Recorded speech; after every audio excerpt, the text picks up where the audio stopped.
On today's show, the Yankees lost 2 out of 3 to Baltimore, but it's okay. They already clinched the division. I'll tell you why it doesn't matter.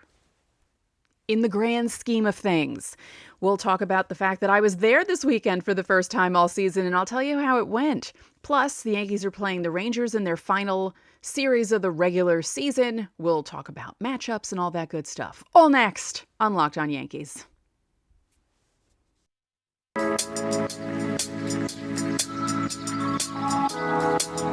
You are Locked On Yankees, your daily New York Yankees podcast. Part of the Locked On Podcast Network, your team every day.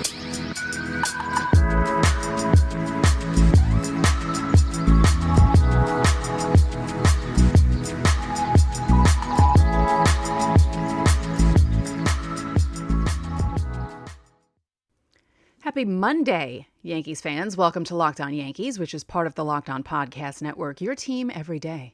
I'm your host, Stacey. I'd like to thank you for making Locked On Yankees your first listen every day.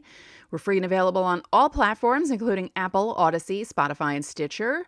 You can watch and subscribe to us on YouTube. We passed 1,400 subscribers last week. Next stop is 1,500. Also, hit the thumbs up button to like our videos. Click the bell so you're notified as soon as our videos go live.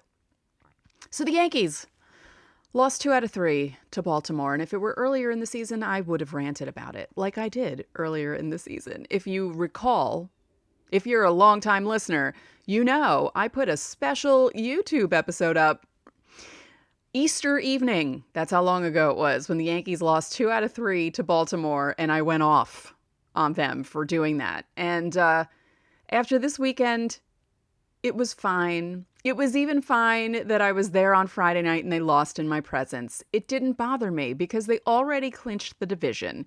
The only thing that Yankee fans need to be concerned about right now, Aaron Judge getting to 62, that would be nice. It would be nice for him to get over that hump. Will it happen in Texas? Who knows? Guys staying healthy, although that hasn't happened so far because we've had some injuries occur. Guys coming back, guys showing that they'll be capable to be on the playoff roster, and some guys showing that maybe they're not capable of being on the playoff roster, or showing that maybe they're not deserving of a playoff roster spot. Does that make more sense? That's what you should be looking out for these next 4 games against Texas, and what you should have been looking out for against Baltimore. Now, before we get into the discussion of my night on Friday, my first time at Yankee Stadium all season, I have to acknowledge that 8 years ago today, my father passed away. And if it weren't for my dad, I wouldn't be doing what I'm doing, because I wouldn't have become the rabid Yankee fan that I am if it weren't for my dad, Gus. So, yeah, it was 8 years ago today. That's crazy to me. And I feel bummed that he never got to see Aaron Judge. I'm relieved he never got to see Gary Sanchez, though, because he would have had a problem with him. A big problem. My brother and I talk about this all the time. When certain guys do certain things, my brother will say, could you imagine Dad, how his reaction would be? And yeah, but I really wish that he were around to see Judge, because Judge is just unbelievable. He really is. This weekend was frustrating for him because either they weren't pitching to him, or when they did, he just couldn't. It was almost like he was so used to everyone walking him that when he did try to, hit, it was like, oh, wait, they're actually throwing to me? Oh, okay. Do I remember how to do this? But I will say Friday night, it was cool being at the stadium because I hadn't been there all season. And my friend called me up Friday morning and said, would you like to go to the game tonight? And I said, yes, I would. Definitely. Thank you. And so my brother and I headed down to the Boogie Down Bronx, got to the stadium, too late for a bobblehead, but that's fine. I didn't want to have to carry around a bobblehead all game. My bag isn't big enough, or wasn't big enough for a bobblehead. And there were people hoarding them. I saw a guy with like 4. I know why, because they're probably going to sell them on the internet, but honestly, does anyone really want a Garrett Cole bobblehead? No offense to Garrett Cole, but he's not the Yankees ace. Nestor Cortez is. And we're going to talk about that in segment 2, because we'll talk about We'll talk about the games against Baltimore, too. We'll talk about the good stuff, the bad stuff. Obviously, all the good stuff happened on Saturday. None of the good stuff happened on Friday or Sunday. I will say this. If you've never had halal, guys, I highly recommend it. I was walking around the stadium looking for food.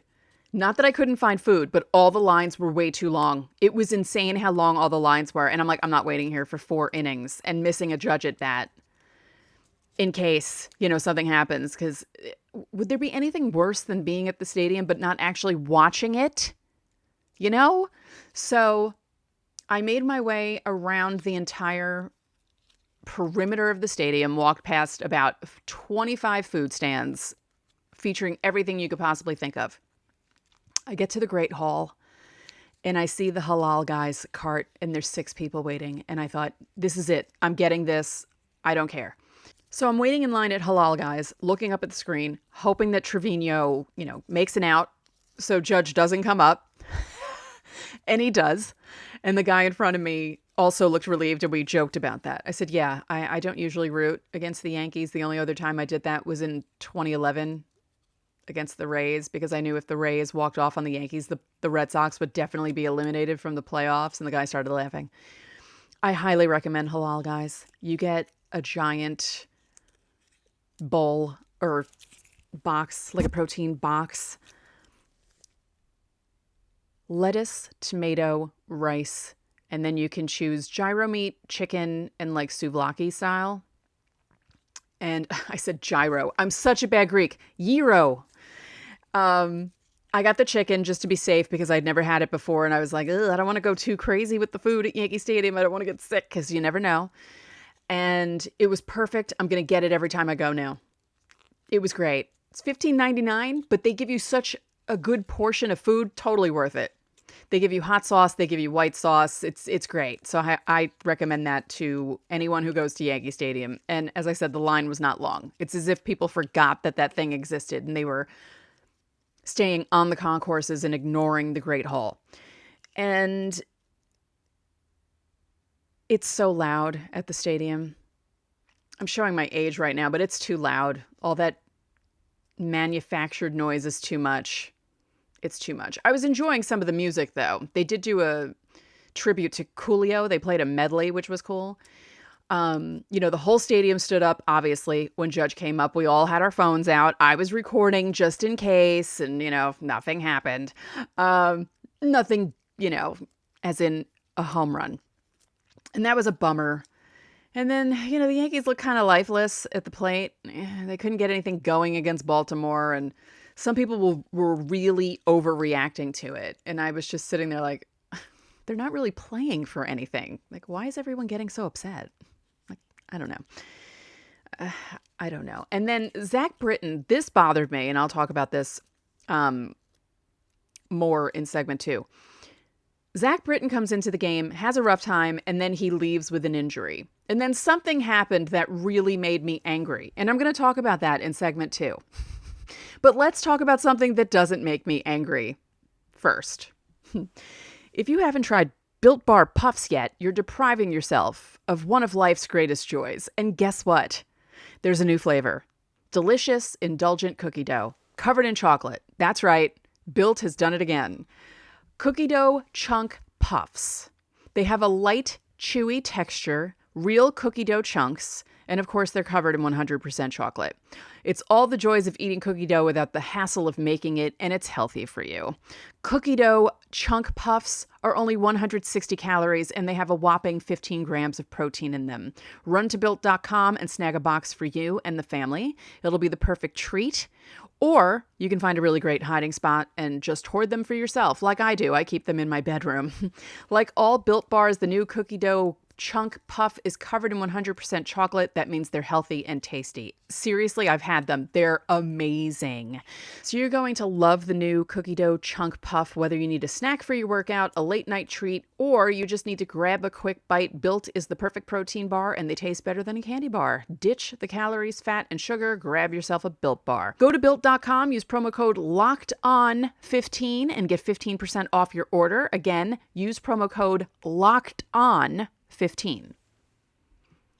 Thanks for making Locked On Yankees your first listen every day. Subscribe now to Locked On Yankees on YouTube or wherever you get your podcasts so you get notified when each episode premieres. Zach Britton had a rough time on Friday, and he left the game with an injury. And a man a couple of seats down from me was booing him, calling him a bum, saying other choice words, and I wanted to say something, but I refrained, mainly because he had grandchildren there, and I didn't want to get into a fight with an older man who was clearly in his 70s, But I don't understand the booing a guy when he's clearly coming out of the game with an injury. It wasn't just Boone coming to get him and leaving. A trainer came out to get him. Why do fans do this? It's not just Yankee fans, but it happens a lot with Yankee fans. Why do you do this? He was clearly hurt. I don't get it. That's just so obnoxious. Don't do that. It's so wrong. I felt so bad for him. He's trying his best. He tried to come back from surgery that he only had a year ago, that he probably shouldn't have tried to come back from so quickly. And, that's just so wrong. It's so wrong. The other thing that's wrong, the Yankees are down 2-1. It's a close game. And the wave starts. If you follow me on Twitter, you know I can't stand the wave. I really can't. Do it in a 7-0 game when the Yankees are really winning or really losing. Do it when they're winning 15-0. Don't do it in a game where they're only a run behind. And don't do it while Aroldis Chapman is pitching. That man has enough trouble pitching. You don't need to be doing the wave on every level of the stadium and distracting him. Because guess what happened? He was having trouble pitching on Friday night while the wave was happening. And then when it finally stopped, he was able to get out of the inning. Amazing, isn't it? Now, he got out of the inning on Friday. Yesterday, he was not so lucky. Let's look at the numbers, shall we? Even though they're extremely ugly. And we'll talk about Saturday's game because that was the best one of the weekend. But Aroldis Chapman yesterday, my goodness, just awful. There's no other way to say it. He was awful. Couldn't get anyone out. He works so slowly. And I joked about this on Friday night. Oh, no, he did get an out. I apologize. Why did I think he didn't get an out? He did get an out. The pitch clock would definitely work for us while watching Aroldis Chapman. I forgot how slow he is to work. And it's so much worse when you're there in person. It really is. It feels like it's so much slower in person than it is on TV. It's the absolute worst. It was agonizing watching him on Friday night. It's agonizing anyway because he doesn't pitch that well usually. But on Sunday, 3 walks, a hit. He gave up 2 runs, 1 strikeout. His ERA on the season is up to 4.58. Awful. Absolutely awful. And then Friday night's performance, while not terrible, wasn't great. And it's just so hard watching this man pitch. Between the slowness and him not being great. Now, he only gave up a hit. He also picked off Rugi Odor, which I thought was the funniest thing ever. And when Friday's game ended, his ERA was 4.11. Now, on Friday, Herman didn't do that badly. He gave up 2 runs in 5 1/3. I wasn't expecting much from him. And he settled down after the first inning, really. The first inning was his worst. And while the second run was given up in the 6th inning, he did find 2, 3, 4, and 5. He settled down there. But watching Chapman pitch is absolute agony. And there was the rumor last week that the Yankees were going to DFA him. They're not going to DFA him. But I shouldn't say that. Hopefully, You're not going to see him in high leverage situations. Hopefully. Unless more injuries happen.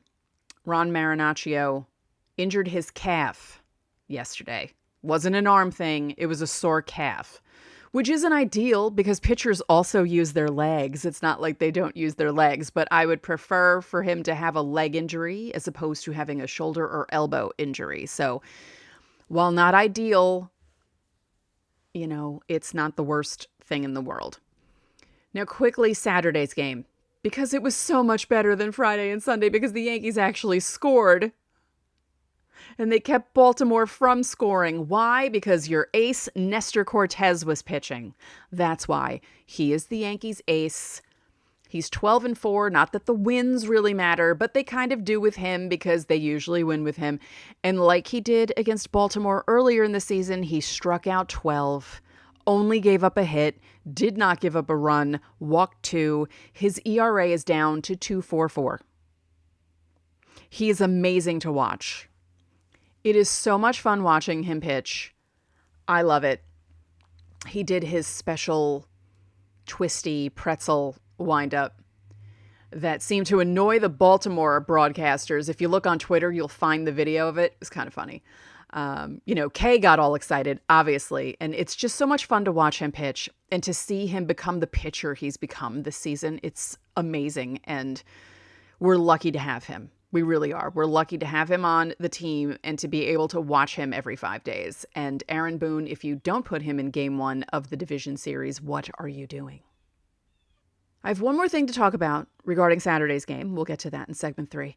And then we're going to preview the Texas Rangers series because the Yankees were supposed to play this series in the beginning of the year. They didn't get to do it. It's the last 4 games of the regular season. And after that, the Yankees get to sit back and watch the wild card series, which should be interesting. Isn't that great, Yankee fans? We don't have to worry about wild card anything. Just worry about who wins and who the Yankees are facing in the division series. We don't have to sit through a wild card game. So we'll talk about all that in a moment. All right, Saturday's game.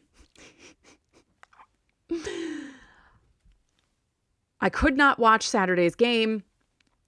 My brother got the cable removed. We moved to all streaming, and then he realized that the one thing he signed up for didn't have yes.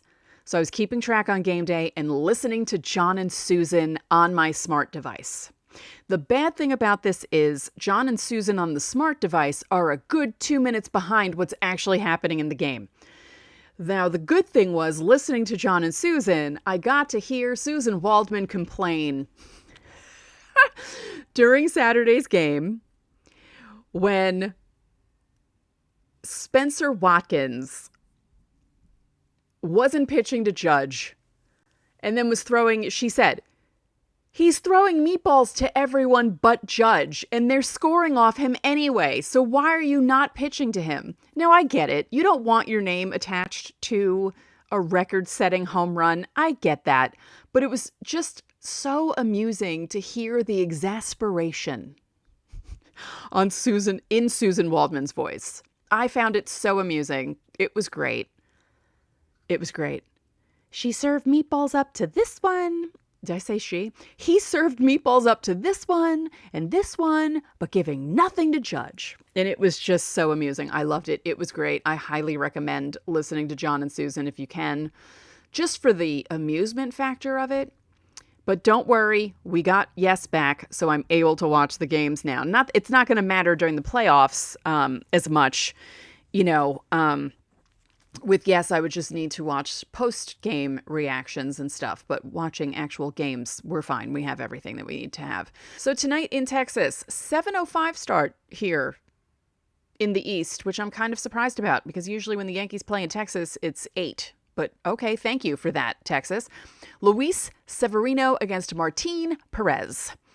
Severino, 6-3 with a 3.41 ERA, 105 strikeouts. Martin Perez, 12-7 with a 2.93 ERA, 167 Ks. Now, Texas is not doing anything. They're not going anywhere. So being 12-7 on that team with a 2.93 ERA is good. He started in 31 games. He's thrown 190 and 1/3 innings. And let's see, how has he done in his previous starts? Okay. On the 28th against Seattle, he pitched 7 innings, gave up 3 runs on 5 hits, struck out 3, walked 3. That's a lot of threes, but he did not win. On the 22nd against the Angels, 6 innings, another 3-run performance, 5 hits, 3 walks, 5 strikeouts. And against Tampa, he got the win on the 16th. He pitched 5 1/3 innings, gave up 3 runs on 9 hits this time, 1 walk, 3 strikeouts. Interesting. So we'll see which Martin Perez shows up against the Yankees. Severino, 105 strikeouts are in 95 innings. Against Toronto, he pitched 4 innings. On the 26th, gave up 2 runs on 3 hits with 3 walks, 4 strikeouts, did not get a decision. He got the decision against Pittsburgh, throwing 5 innings. So we'll see how that goes for him. Again, all we need to worry about in these games, Judge hitting 62, guys remaining healthy. Now for tomorrow, the Rangers do not have a starter listed for Game 1. The Yankees are going with Tyone. Game 2, it's Garrett Cole against John Gray. So Tyone is 14-5 with a 3.83 ERA. He's improved a lot. He had that really rough stretch. And someone asked me, would you put Tyone ahead of Cole in the rankings for pitchers this season for the Yankees? The thing about Tyone and Cole is they're very similar, but they do it in different ways. Tyone had a bad stretch of starts where they were kind of lumped together, where Cole does it every other start, every 2 starts. He'll have a really bad start, but they're very similar in how they've pitched this season. It's just spread out differently. Does that make sense? So I don't think I would put Tyone ahead of Cole, but they're neck and neck to me. It's Cortez, if you're not watching on YouTube. Cortez is really high. Cole and Tyone are kind of neck and neck behind him, if that makes sense to you. I hope it does. I think it does. I think I explained it well. They're just very similar this year, just not in the same pattern. Plus, Cole has a hell of a lot more strikeouts, which he normally does, but he has those starts where he'll give up 5 runs, but strike out 10. Like, what? What are you doing? And then you have Tyone, who gives up home runs too much. Cole gives up too much, or too many home runs. That's the right word. Tyone is 15-5, 3.83 ERA. He has 146 strikeouts in 171 innings. Now, the reason I bring that up is because Cole has 248 strikeouts. He's 13-7 with a 3.51 ERA. That's 32 starts, 194 innings, or 194 and 2/3 innings, 248 strikeouts. So Cole in the second game of the doubleheader can pass Ron Guidry's record. Wouldn't that be funny if Judge hits 62 in that game and Cole passes Guidry, and 2 records, Yankee records, are broken on the same day? I kind of want that to happen. And I know that means 2 more games of Judge not hitting 62, but just think of how cool that would be if those 2 records are broken on the same day.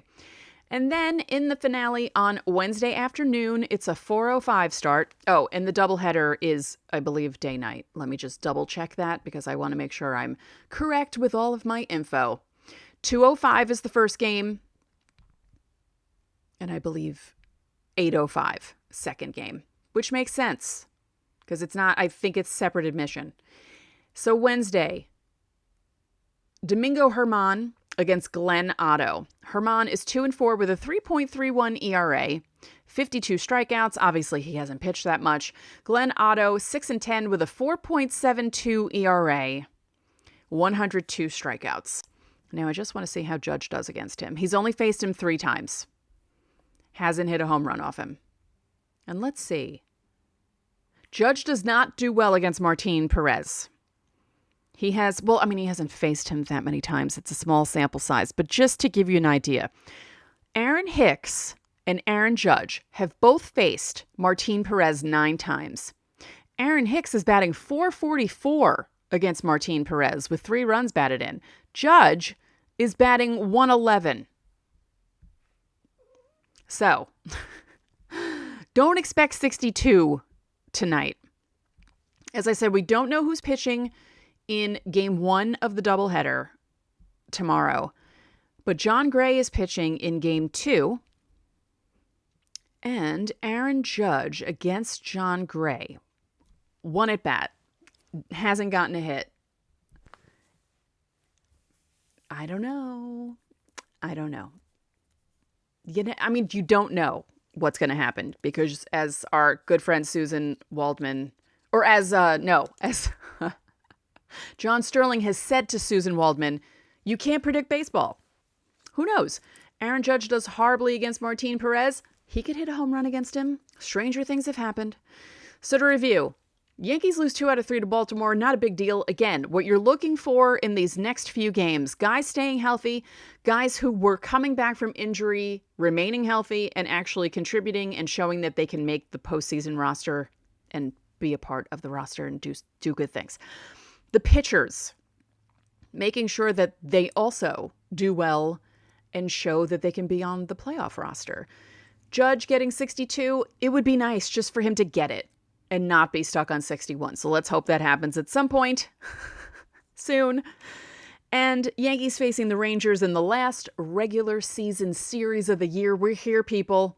It's October. The playoffs start next week. I can't believe it. I know you can't believe it. And we're going to have plenty of good stuff for you when the playoffs start, before the playoffs start, and I'm so looking forward to it.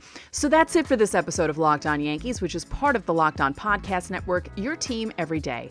Remember, you can listen to the show in Apple Podcasts, Google Podcasts, Odyssey, Spotify, Stitcher, or anywhere else you get your podcasts. You can watch and subscribe to us on YouTube.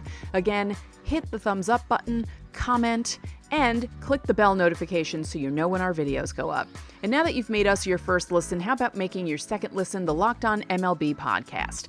MLB expert Paul Francis Sullivan brings humor, passion, and a unique perspective on every team and the biggest stories from around the league. Follow the #1 league-wide podcast, Locked On MLB, on the Odyssey app, YouTube, or wherever you get your podcasts. One more thing, if you could be so kind, please rate the podcast and spread the word about this podcast to your fellow Yankee fans. We would really appreciate it. So enjoy your Monday. It's Mean Girls Day, just in case you didn't know. And I'll talk to you all tomorrow.